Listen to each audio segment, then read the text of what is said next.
While the state of California tries to ramp up their vaccination totals, Governor Newsom says that they need to do more and do better to reach hard-hit Black and Latino communities. Our political reporter Greg Lee talked to two doctors on the forefront of this effort, and Greg is here now with more on what they told him. Greg? Yeah, Frank, good evening. We've seen disparities when it comes to case counts and serious outcomes for minority communities. And now we're seeing it related to vaccine distribution. The two doctors I spoke to say that the keys towards moving towards equity are accessibility and outreach.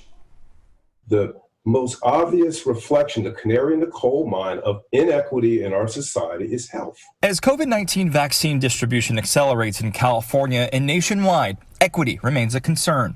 So the numbers show that African Americans and Latinos are getting vaccinated at a lower rate relative to their being in the population, the California state population. Dr. Oliver Brooks is chair of the state's panel that determines who gets a vaccine and when. The Department of Public Health recently began releasing data related to the race and ethnicity of vaccine recipients. The latest numbers show they are 32.7% white, 16% Latino, 13% Asian, 2.9% Black, and 0.3% Native American.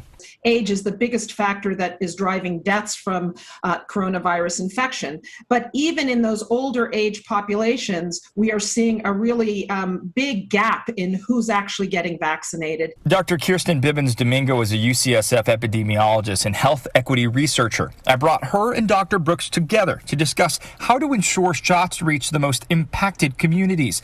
Both agreed opening sites in underserved areas like the Oakland Coliseum is a good step. But after vaccine access codes meant for Black and Latino communities were misused, the doctor said there is much work to do.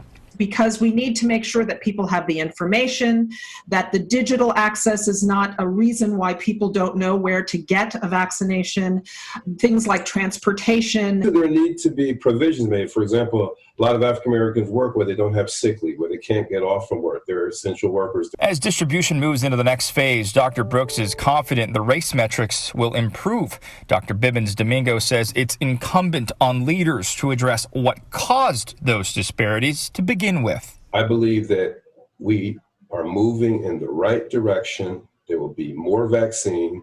There will be more equitable vaccine. If we are going to have a future, a healthy, robust society, a healthy, robust workforce, a healthy and just society, we are going to have to pay attention to these stark inequities. Now, both doctors expressed some hope that the disparities laid bare by the COVID-19 pandemic could lead to some long-term changes as it comes to health care and equity. Reporting live, Greg Lee, KTVU, Fox 2 News. Frank? Greg, one thing I've noticed with, I think, 504,000 people have now died because of the coronavirus, and life expectancy has gone down, and it has particularly gone down, I believe, almost 3 years for Black Americans.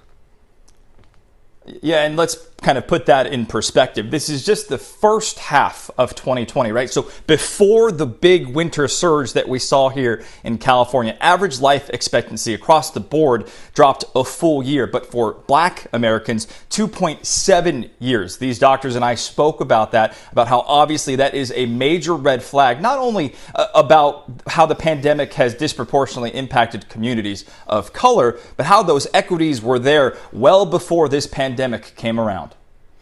Greg Lee, live for us tonight. Greg, thank you.